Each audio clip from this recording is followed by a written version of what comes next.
día de hoy, en la jornada de hoy. Yo tengo el placer de presentarles a doña María Inés Masson Lafont. Es doctora en Pedagogía por la Universidad de Barcelona, del departamento MIDE, profesora titular de Orientación Profesional. Sus principales líneas de investigación son desarrollo identitario en contextos multiculturales, educación intercultural, ciudadanía intercultural y género. Actualmente participa en la investigación titulada un I+D, un proyecto de I+D, Transiciones académicas del éxito del alumnado de procedencia extranjera en la educación secundaria. Es un estudio longitudinal de redes y procesos resilientes de la convocatoria ARAFI. Además, participa en diferentes movimientos sociales relacionados con la inmigración y ciudadanía y es miembro del grupo de investigación GREDI, Grupo de Investigación en Educación Intercultural del Departamento de MIDE de la Facultad de Pedagogía de la Universidad de Barcelona. Tiene diversas publicaciones y, bueno, por destacar entre las múltiples que tengo relatadas algunas, pues decir que tiene la publicación, es autora de la publicación El éxito en las trayectorias formativas obligatorias y postobligatorias en contextos multiculturales. También el centro educativo, un espacio de ciudadanía, en construcción de una ciudadanía intercultural y responsable, y jóvenes entre culturas, la construcción de la identidad en contextos multiculturales. El título de la ponencia que vamos a escuchar es El papel de las redes sociales en la construcción de la ciudadanía intercultural. La organización de la ponencia de debate, pues exactamente como ha sido la anterior. Ustedes, al hilo de la ponencia, conforme se vayan suscitando algún tipo de pregunta, pidan las tarjetas para que al final no nos demoremos en exceso, ya que vamos ciertamente con un poquito de retraso. Pues muy bien, doña María Inés, cuando usted quiera empezar. Y muchas gracias también a la organización por haberme invitado. ¿No? A ver, sí.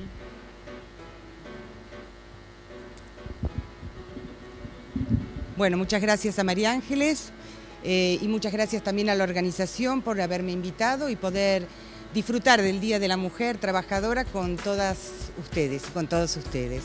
Feliz día para todas y todos. Especialmente para nosotras.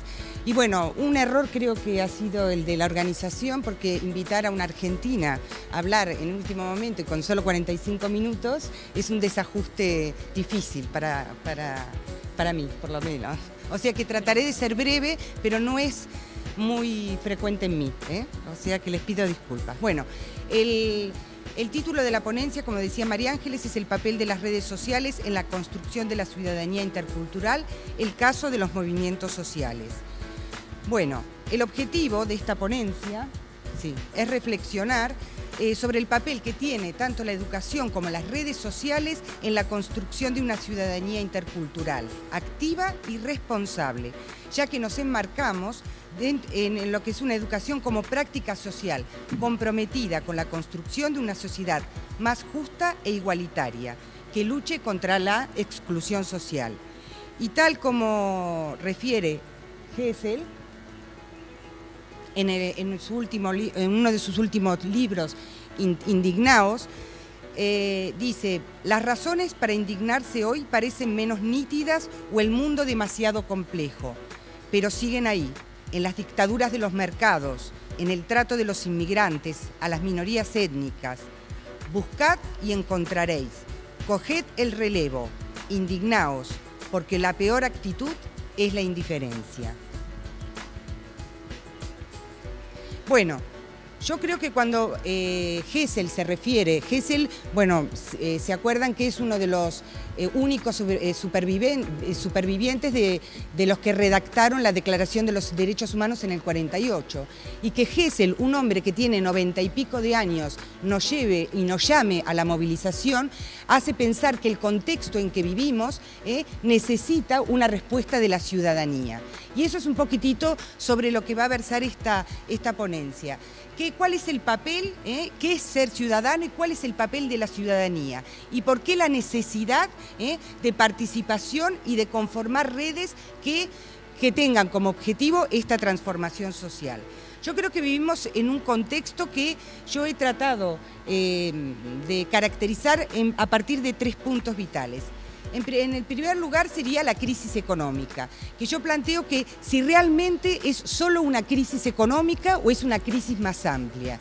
A mi entender, la crisis que vivimos actualmente es una crisis del sistema en general. Un sistema que ha aplicado unas políticas neoliberales que afectan y afectarán la configuración de nuestro modo de vida, de nuestros valores y sobre todo el aumento de las desigualdades.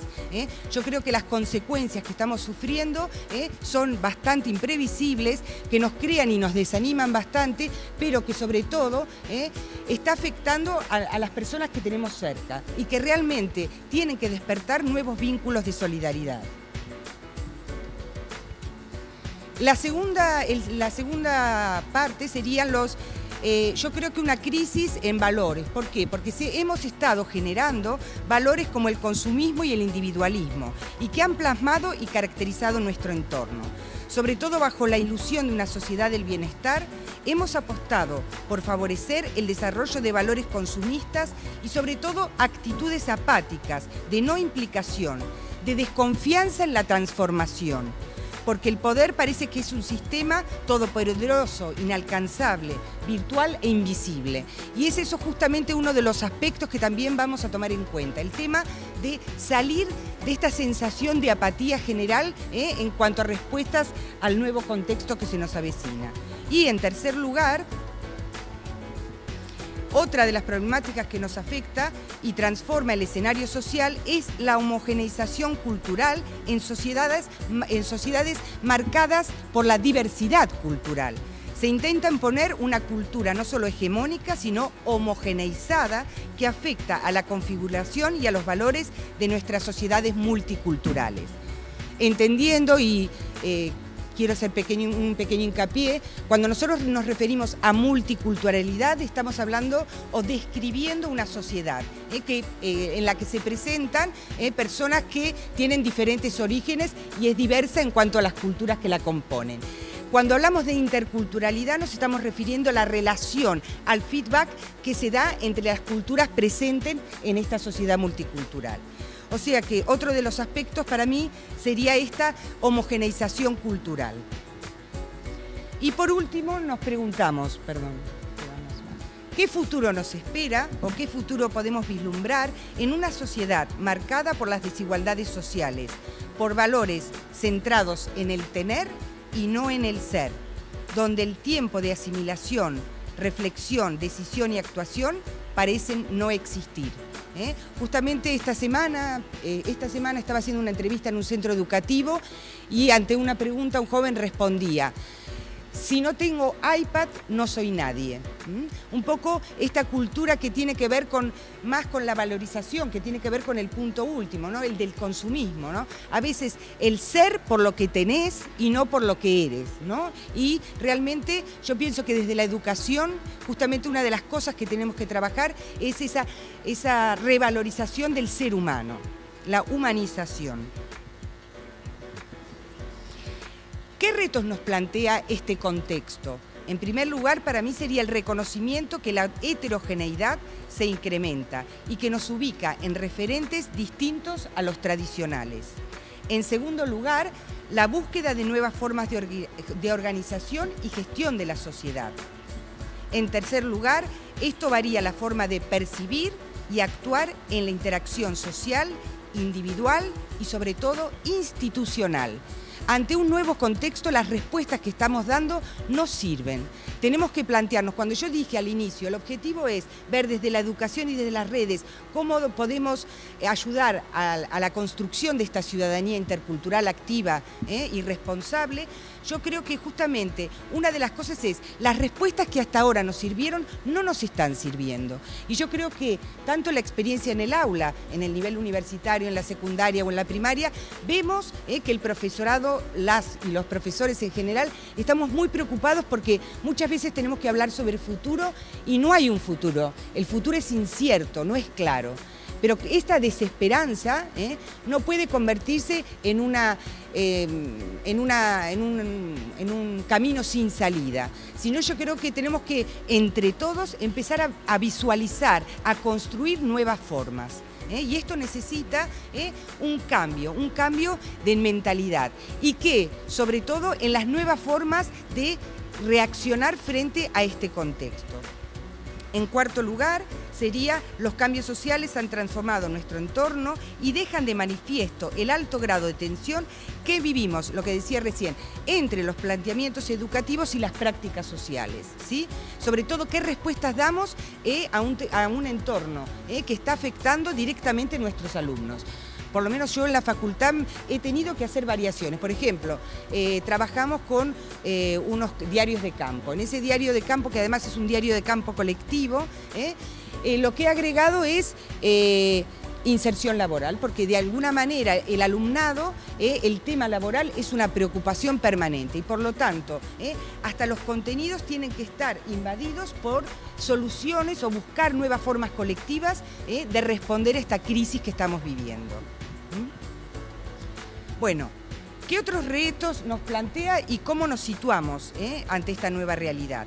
En primer lugar, yo diría que lo que necesitamos, y es lo que veníamos hablando, es un cambio de actitudes. Facilitar las barreras que dificultan la integración. Decíamos, vivimos en una sociedad multicultural y por lo tanto ya no somos los mismos, sino que de alguna manera aparecen nuevos personajes, nuevas personas, nuevas ideas, nuevas formas de acción. Y esas formas de alguna manera tenemos que poder visibilizarlas. Y por otro lado también mirar y ayudar y facilitar a las personas a que se incluyan, se integren, que es un concepto también bastante peliagudo, pero que bueno, que podríamos entrar más adelante. De alguna manera incluirlos en esta nueva mirada y en esta nueva búsqueda de soluciones. Y para mí estaría sobre todo vinculado hacia el desarrollo de una ciudadanía intercultural, para lo cual vamos a hablar un poquitito más adelante de cuáles serían las bases para esa construcción. Por lo tanto, se debe buscar vías de contacto e integración de las distintas culturas en el mismo contexto social. Fomentar la creación de redes asociativas que posibiliten el mutuo reconocimiento. Un poco lo que planteaba también hoy Rafael Vizquerra. De alguna manera, yo me puedo acercar a una realidad cuando la conozco. El contacto directo con la otra persona, que puede ser igual o igual, diferente, a mí, es el acercamiento, el contacto directo. Que yo pueda conocer y ver y entender que muchas de las necesidades de la otra o el otro que es diferente a mí pueden ser mis propias necesidades. Y para mí el tema estaría en la búsqueda de ese conocimiento mutuo y de ese reconocimiento de que tenemos necesidades y circunstancias comunes.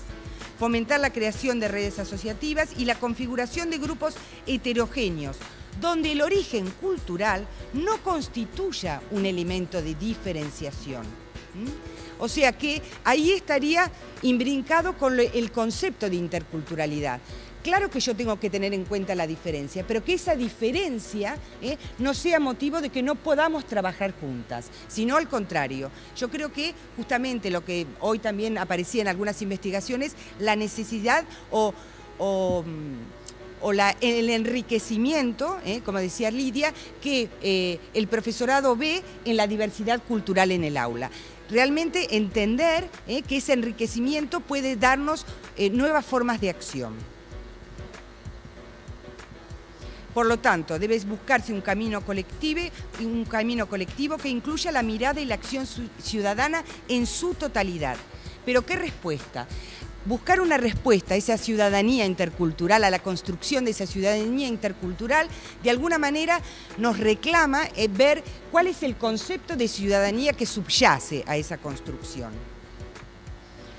Para analizar la evolución conceptual del término de ciudadanía, tenemos que partir de la idea que los derechos que configuran la ciudadanía hoy son mucho más complejos que en el pasado y se tienen que adecuar a poblaciones mucho más diversificadas. O sea, que el concepto tradicional de ciudadanía de alguna manera no se adecúa a las características del contexto actual. Por lo tanto, tenemos que hacer una evolución y repensar ese concepto de ciudadanía. La concepción de ciudadanía que nos ha dado Marshall resulta insuficiente y limitada para las demandas de nuestra sociedad, porque de alguna manera esa concepción de Marshall ponía un acento en la exclusión. Y de alguna manera él decía que eran ciudadanos aquellas personas pertenecientes a una clase social dominante y personas blancas inglesas del siglo tal. Esta ciudadanía es una ciudadanía excluyente que no responde justamente a las características de nuestro contexto actual, que tiene que ser un concepto de ciudadanía que sea inclusivo. Y en este contexto donde la exclusión es cada vez más extendida como resultado del estado del bienestar y sobre todo la pérdida, que es lo que estamos viviendo, la pérdida de esta nueva clase media. La pasividad o la apatía cívica, los principios que veíamos del nuevo contexto. La pasividad o la apatía cívica que cuestiona la democracia representativa en pos de una democracia participativa y la multiculturalidad que pone en cuestión el homogéneo modelo nacional de concepción tradicional de ciudadanía. Por lo tanto, a ese concepto tradicional de ciudadanía que estaba vinculado a una concepción geográfica, era ciudadano el que había nacido en ese lugar. Y ahora justamente nosotros decimos, ¿quién es ciudadano de este lugar? ¿El que vive y trabaja o el que participa en esta sociedad?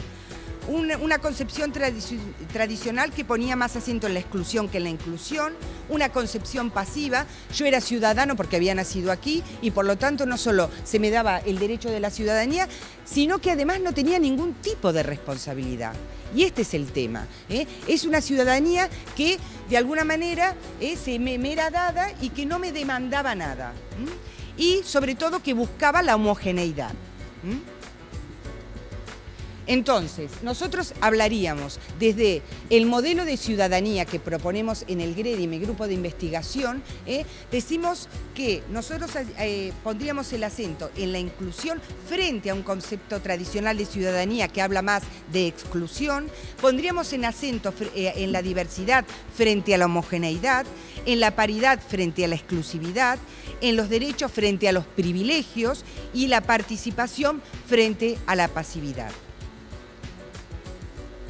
Entonces, en este nuevo concepto de ciudadanía, por lo menos el que entendemos desde el GREDI, vemos que hay como dos grandes dimensiones de la ciudadanía. La ciudadanía como estatus, que es una dimensión más política y de justicia, ser ciudadano que tiene que ver con derechos, con papeles, etc. Y una ciudadanía como práctica, que sería una dimensión mucho más psicológica asociada a la identidad de ciudadano, sentirse ciudadano de. Y yo creo que esto es muy importante poder entenderlo, porque evidentemente para una persona, para las personas que venimos de fuera, el tema de los papeles sería el tema principal.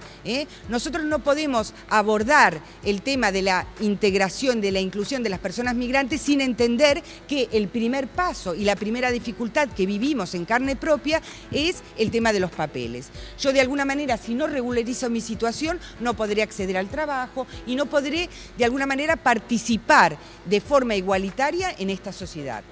Por lo tanto, la dimensión legal cobra mucha importancia en una sociedad marcada por la multiculturalidad, ¿sí? Y por otro lado, entendemos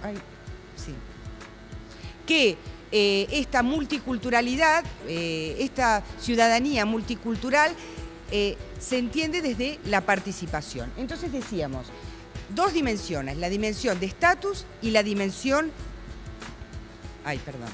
y la dimensión de práctica o de proceso. La ciudadanía como estatus, de alguna manera, se refiere o atribuye un conjunto de derechos y deberes cívicos, políticos y sociales a un conjunto de personas que disfrutan su ciudadanía, ya sea por nacimiento o adquisición posterior.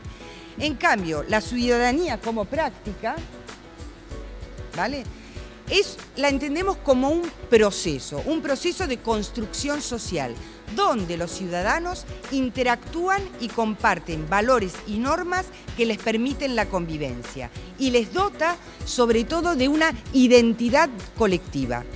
De alguna manera, la participación me hace entender que yo soy parte de algo, Mi trabajo, el que yo pueda participar en algo, hace sentir que eso en el que participo también es mi problema, mi responsabilidad, ¿sí? Solamente participando y actuando con otros, junto a otros, yo me siento parte de algo. Justamente, nosotros en el 2001, en Barcelona, comenzó un gran movimiento, sobre todo para el tema de la legalización de las personas inmigrantes. Y una de las tácticas que utilizamos fue la ocupación de iglesias. Las iglesias nos abrieron sus puertas para poder, de alguna manera, reunirnos, poder trabajar a través de asambleas el tema de cómo podíamos generar espacios para la legalización de muchas de las personas que estaban ya viviendo hacía bastante tiempo en la ciudad de Barcelona y que no tenían papeles. Entonces, estrategias, poder visibilizar esa situación y buscar conjuntamente estrategias. A su vez, cuando nosotros decidimos ocupar una iglesia, que fue la iglesia del Pi en el centro de Barcelona, las mujeres, claro, evidentemente cuando nosotros decidimos ocupar, mayoritariamente la población que acudió era masculina. Entonces, las mujeres, que éramos minoría en ese momento, porque realmente había una población masculina bastante importante, dijimos, bueno, nosotras vamos a ocupar otra iglesia porque también realmente era un espacio limitado. Y entonces, bueno, fuimos a ocupar otra iglesia cerca de la iglesia del Pi. Y una de las cosas que decíamos era, si bien compartíamos las mismas demandas, que el objetivo de la ocupación era papeles para todas y todos, también en esa ocupación de una iglesia por parte de un grupo de mujeres pudimos trabajar las reivindicaciones que nosotras pensábamos desde la especificidad de género. Las problemáticas específicas de las mujeres tenían y estaban muy vinculadas sobre todo a aquellas personas que tenían hijos y hijos en sus países de origen y de alguna manera lo que llamamos derecho a la crianza, el poder recuperar esas hijas y esos hijos y poder convivir con ellos y que no tuvieran esos plazos de reagrupación familiar que se extendían entre 3 y 5 años y que la madre tenía que estar alejada y que de alguna manera rompía o perjudicaba el vínculo de esa madre con ese hijo que se sentía lejos. O sea, hablamos desde el modelo de ciudadanía del GREDIS de dos dimensiones, la dimensión de estatus, la dimensión legal y la dimensión práctica o de proceso. Entonces, la ciudadanía no solo depende del reconocimiento de un estatus, sino también exige un sentimiento de pertenencia que se construye en colectividad y a través de la participación. Este es el modelo que plantea el GREDI. Como ven, no me puedo poner de pie, ¿no? ¿Sí? ¿Se puede sacar esto? Bueno, lo llevo así, no pasa nada. Bueno, como vemos, es un modelo que habla de dos grandes dimensiones. La ciudadanía como estatus, que habla del reconocimiento legal y jurídico de la ciudadanía, y la ciudadanía como proceso. La ciudadanía como proceso habla de un sentimiento de pertenencia y de una identidad cultural, que de alguna manera el sentimiento de pertenencia me va a poder o favorecer el desarrollo de esa identidad cultural. ¿Por qué? Porque una de las cosas que también trabajamos mucho en el modelo de ciudadanía es que ese sentimiento de pertenencia a esa comunidad es el que me va a poder desarrollar esa identidad cultural. Que no hablamos de una identidad monocultural, sino o de múltiple pertenencia, ¿sí? O sea que yo que nací en Argentina, que se me nota un montón, creo yo, que nací en Argentina pero que vivo en Cataluña, puedo reconocer esas dos identidades sin que una u otra se sientan mal. O sea, porque, por ejemplo, a veces en el tema identitario con los jóvenes dicen, ay, si yo digo que soy, por ejemplo, catalana, mis padres podrían enfadar. O si yo digo que soy argentina, en mi grupo no. Entonces, de alguna manera, favorecer el reconocimiento de esas múltiples pertenencias. Y por otro lado, el sentimiento de pertenencia y la identidad cultural hace que nosotros desarrollemos lo que decimos como competencias ciudadanas. Esas competencias ciudadanas no están dirigidas solamente a las personas que venimos de fuera, sino deben ser desarrolladas por todos y todos. O sea que cuando nosotros hablamos de la construcción de la ciudadanía intercultural, estábamos hablando de que esa ciudadanía la debemos desarrollar todos, tanto las personas que vienen de fuera, las personas migrantes, como las personas autóctonas. ¿Por qué? Porque esas competencias tienen que ver con la comprensión de la democracia, derechos y responsabilidades, comunicación intercultural y para poder obtener estas competencias a través de lo que nosotros llamamos el desarrollo del juicio crítico. Estos serían los elementos que nos permiten hablar de la participación ciudadana en contextos multiculturales. Entonces, aspiramos a la construcción de una ciudadanía activa y responsable, crítica e intercultural. Y como dice Delors, dar a cada persona la capacidad de participar activamente durante toda la vida en un proyecto de sociedad. Y esta capacidad puede ser ejercida por todos y todas, sea cual sea su origen cultural, social o su género.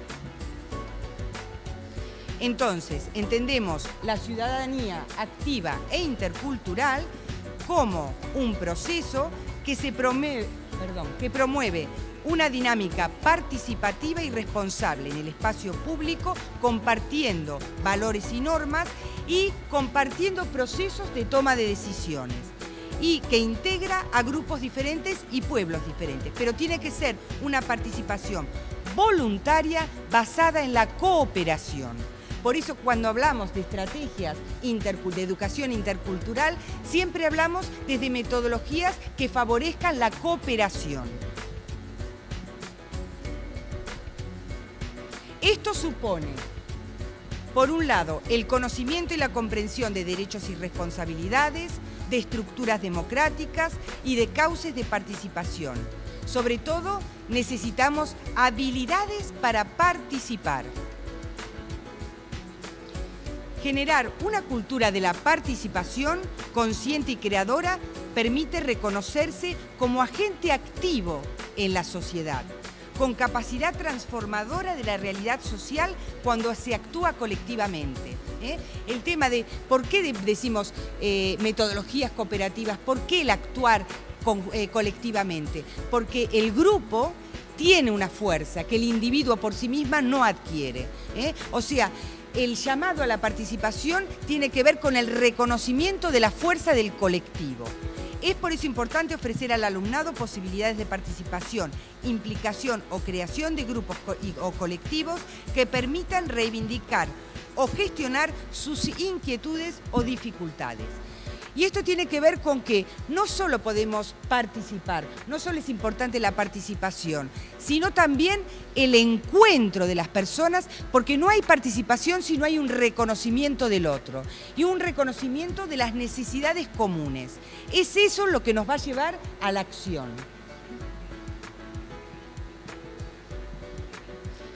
Entonces, cuando hablamos de formación para la ciudadanía, indudablemente nos lleva a contemplar nuevos espacios de formación.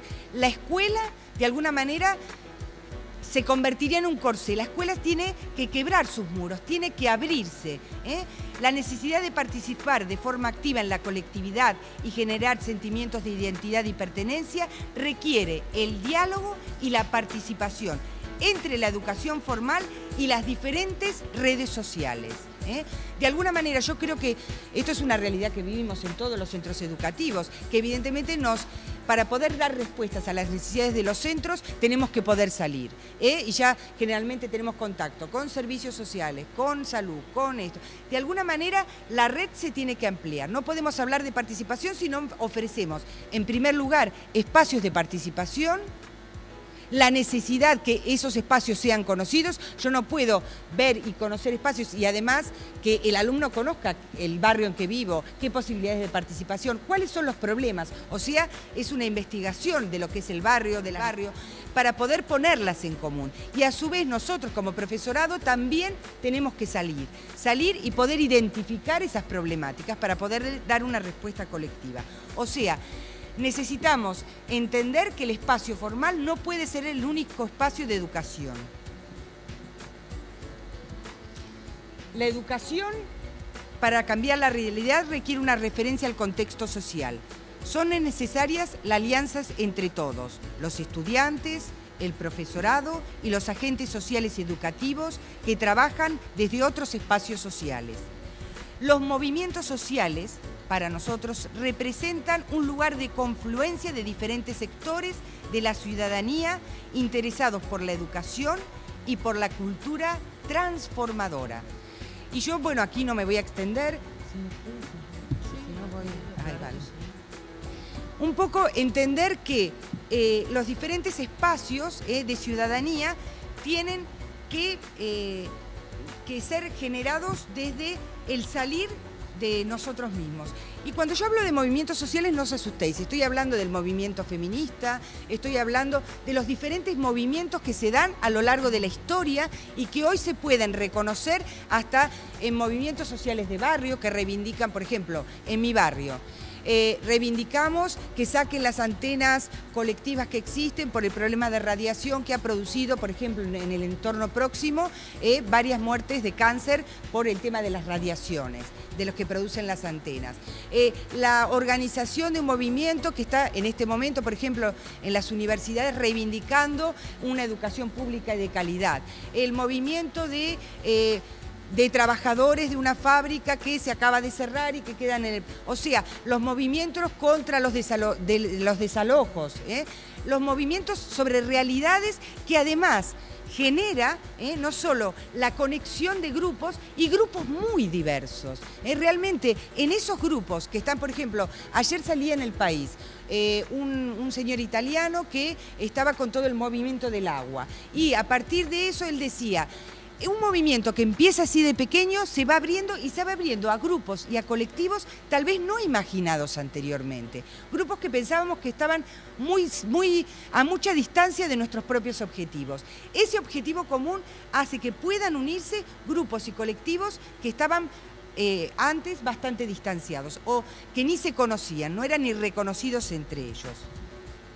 Los movimientos sociales son grupos con alto grado de participación de base, que utilizan canales no institucionalizados y que, al mismo tiempo, van elaborando sus demandas, van encontrando formas de acción para expresarlos. Los movimientos sociales representan una vía lógica para la participación ciudadana. Y yo creo que a lo largo de este último tiempo hemos podido ver muchos de estos movimientos sociales, actuar sobre todo por temas que nos competen y se nos están tocando muy de cerca.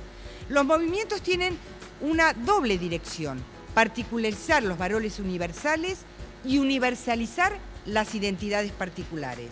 La lucha es por el derecho a tener derechos. Esa es una nueva forma de entender la ciudadanía como una categoría que implique igualdad en la diversidad.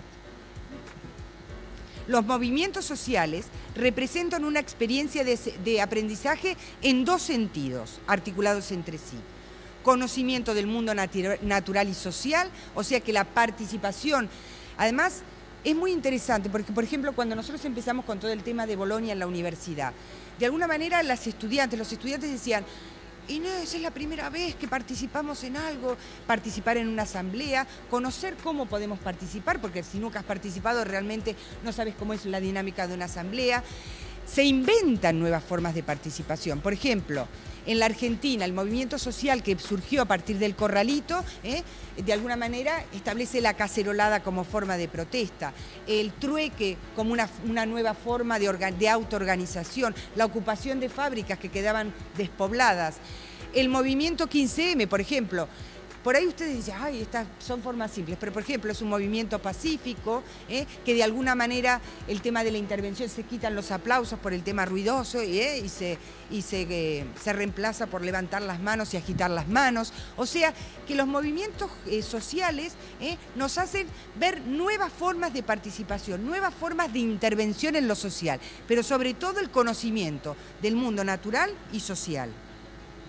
Y por otro lado, como espacio, lo que decía yo, como espacio educativo de la práctica política. Porque yo creo que la política no es una cuestión que solo se deba a los partidos políticos. Yo me siento y soy sujeto político. Y esto es lo que debemos recuperar, esa capacidad de sujeto político, que de alguna manera parece que los partidos se lo han apropiado y llaman políticos solamente a los partidos. No, yo también yo reivindico cotidianamente política, ¿o no? Si hay una mala distribución en el hogar de las tareas, yo hago una reivindicación política de que yo, por ser mujer, no tengo que asumir más tarea que los hombres que convivan conmigo, ¿sí o no? O sea que la vida diaria hace que nosotros estemos reivindicando o luchando políticamente por nuestros derechos. Bueno, después de esto me van a matar. La educación no puede estar al margen de la labor de los movimientos sociales y deben tejer junto a ellos conexiones que nos permitan actuar juntos ante la realidad. Es imprescindible que la educación formal se aleje de los caminos y soluciones individualistas y apueste por la acción colectiva y la cooperación como un instrumento básico para la formación de una ciudadanía crítica, responsable, activa e intercultural. A mí me sorprendió mucho un artículo que saqué del Público el año pasado, de una economista, además de una de las escuelas de economías más de élite de París, que decía, es urgente cambiar la mentalidad de las escuelas, que estas entidades capten la sensibilidad que las nuevas generaciones, esas que han salido a protestar a la calle, están demostrando. Hay que permitirles que sean críticos con un modelo que se ha demostrado que no funciona y definir uno nuevo basado en la razón, la ética y la humildad. El centro de la acción educativa, tanto en los espacios formales como informales, se centrará en el desarrollo de los siguientes aspectos. En primer lugar, favorecer un proceso de humanización capaz de recuperar la dignidad de las personas, salir del individualismo hacia la asunción de un sentido de responsabilidad social a través de la solidaridad y la justicia. ¿Cómo? Sobre todo conociendo y utilizando los recursos del entorno, fomentando el conocimiento y el contacto de los diferentes colectivos, desarrollando procesos donde se ejerce la capacidad de decidir, consensuar y coordinarse en un proyecto social. Y tiene que ser, por lo tanto, una educación para la ciudadanía más abierta donde la heterogeneidad y las diferencias tengan cabida, más amplia para que se trascienda el territorio y las comunidades más mediatas a comunidades cívicas y virtuales. Y justamente aquí no, pero en el artículo que tenéis publicado, una de las cosas que hago yo es los movimientos sociales, históricamente sobre todo comenzó con el movimiento zapatista de Liberación Nacional, cómo utilizan Internet como una red social. Y uno de los que se ha visto plasmado, sobre todo en esta última época, ha sido la Primavera Árabe, y de la que extraigo un articulito que salió en El País este fin de semana, que los propios activistas decían, los activistas democráticos encontraron un lugar en el ciberespacio. Internet y sus redes sociales fueron la levadura que terminó congregando a cientos de miles de egipcios en la Plaza Tahrir. Internet ha sido útil para superar el aislamiento. Y realmente yo creo que hablar de movimientos sociales, hablar de educación para la ciudadanía, sin tener en cuenta lo que es Internet y las redes sociales en Internet, es hoy impensable. Además porque por ejemplo, la manifestación que se hizo en Barcelona en contra de la guerra, fue una manifestación que se convocó vía móvil. En ese momento todavía no teníamos Twitter, pero vía móvil. De alguna manera, las nuevas tecnologías, Internet nos ofrece esa posibilidad de hacer red de una manera mundial, global, realmente absolutamente global. Y sobre todo una educación para la ciudadanía más compleja, que posibilite el reconocimiento de identidades y ciudadanías múltiples. Y de alguna manera me gustaría terminar, si tengo tiempo, súper breve, con esto no sé si será posible, con nuestro programa educativo. Desde el GREDI hemos elaborado específicamente materiales para trabajar la educación la construcción de la ciudadanía intercultural. Yo me referiré brevemente a algunas dinámicas. Esto es una dinámica, ¿quién puede vivir aquí?, que pretende descubrir desde los valores del alumnado. Es a partir de un ejercicio en que ellos tienen que decidir, yo lo aplico tanto en la secundaria como en el nivel universitario, tienen que decidir, hay un pueblo desocupado y se tiene que ocupar, y entonces tienen que decidir entre 20 currículums que se envían, ¿no?, que son ficticios, qué personas pueden entrar en el pueblo a formar parte de ese pueblo o no. Y un poquitito se trabaja un juego de rol que se trabaja el tema de la inclusión social y el tema de la participación. Otro de los programas es Montemos Nuestro Pueblo, que está editado por Cáritas y Ministerio de Educación, que es un juego como si fuera el juego de la OCA, que tiene un tablero como el de la OCA, y que se hace simulaciones de diferentes situaciones. Cada una de las... Ellos van cayendo y van resolviendo, a partir de cada caída, en grupo se resuelven situaciones. ¿Quieres hacer alguna pregunta? Ah, perdón, vale. A partir de una situación que tiene que ver con los derechos humanos, con un problema de constitucionalidad, etcétera, etcétera, los alumnos tienen que ir resolviendo en grupo y van avanzando a partir de que van resolviendo los problemas. Otro de los materiales es Construimos Europa, que este es un material que elaboramos sobre todo al principio de los 90, sobre todo para el tema de la identidad europea, que era un tema bastante peliagudo en ese momento, porque veíamos que la gente realmente cuando le preguntaba si te sientes europeo, nadie se sentía europeo. Entonces empezamos a trabajar el desarrollo de la identidad europea. Y Aprendemos a Decidir fue un material que elaboramos para el desarrollo del juicio crítico, que son dilemas representativos, que también está colgado en Internet. Para que trabajamos estereotipos, valores éticos, convivencia, participación, para fomentar la empatía, el diálogo, a través de casos que, por ejemplo, nosotros tenemos elaborados 3 casos, uno sobre sexismo, otro de convivencia, otro sobre participación. Y después otro que es súper interesante, que también está publicado aquí, en uno de los últimos libros del GREDI, Descubriendo mi comunidad, que es también... realmente es un juego que se utiliza mucho en la asignatura de Educación para la Ciudadanía, que no pude hablar nada. Bueno, pero bueno, ya lo trataré de retomar.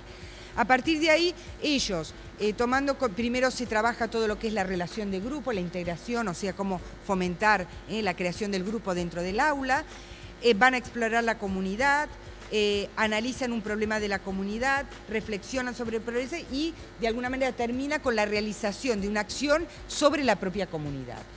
Porque una de las cosas que decimos es que el tema de la ciudadanía, de la educación para la ciudadanía, no puede perder, por eso insistí tanto en el modelo, ese modelo de práctica como proceso. A mí me da mucho miedo pensar que puede haber una educación cívica y eliminar educación para la ciudadanía, porque de alguna manera no puede ser una asignatura vinculada solamente a la cognición, al aprendizaje cognitivo, sino tiene que ser una asignatura vinculada a la práctica real, ¿sí?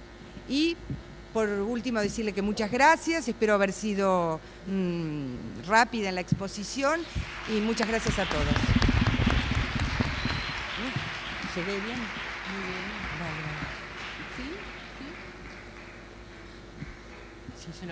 Claro. Muchísimas gracias, Inés, por tu lúcido, optimista y animoso discurso, la verdad. Muchísimas gracias. Bueno, vamos a pasar.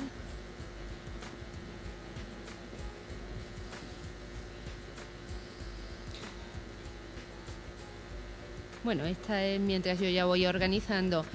Nos preguntan, puede ser interesante, ¿no? ¿Dónde encontrar los materiales del juego de roles para el pueblo? ¿Puede descargarse? Y si les das las direcciones, Inés. Sí.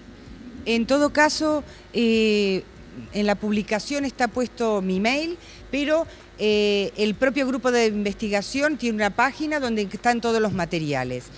Algunos están, por ejemplo, hay uno precioso también de comunicación intercultural, que si ustedes entran en la página del GREDI, que ustedes por Google ponen GREDI y aparece la página del grupo de investigación. Ahí tenemos colgados los materiales, el tema de los juicios críticos, Montemos Nuestro Pueblo, pero también tienen mi dirección, mi correo electrónico, y la gente que necesite materiales me escribe y yo les envío, porque realmente son materiales. El juego yo lo recomiendo, sobre todo para trabajar, ya sea en educación cívica o la asignatura que tengamos.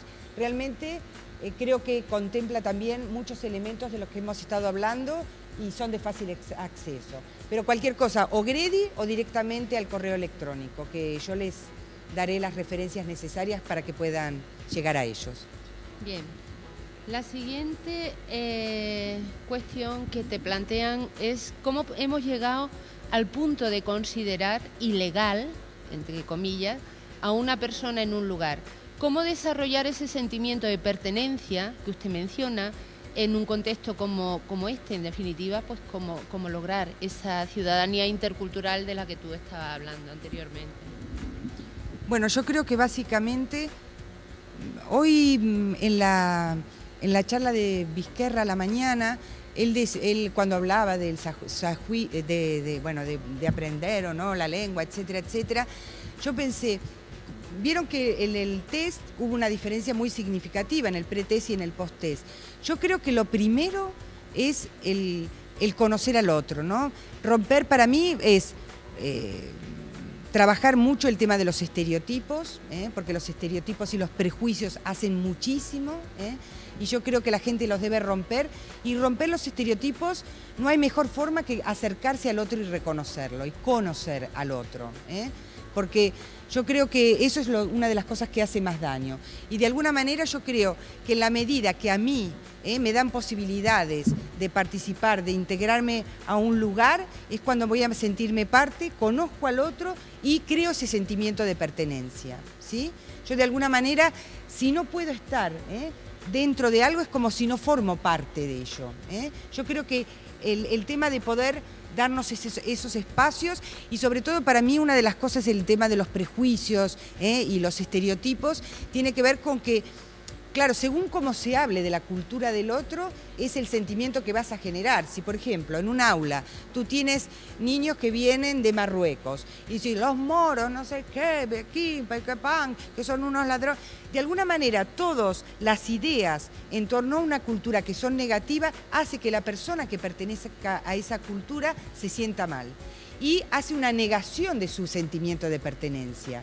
O sea que el acercamiento, por ejemplo, vi una experiencia preciosa en una escuela secundaria, que a través del aula de informática, que la usaron como aula de acogida, los estudiantes, al poder ponerse en contacto con él y mostrar a los demás de dónde venían, cómo era el lugar, cómo era su país, y además adquirir, que muchos tenían, porque los que venían de Pakistán en el tema de nuevas tecnologías daban vuelta y media al profesorado, sobre todo, ¿no? Que nos cuesta un poquitito más. Ayudaban al profesorado con la cuestión de Internet. Y por otro lado, abrían a la mirada de los demás de cuál era su lugar de procedencia, y sacar los aspectos positivos de las otras culturas.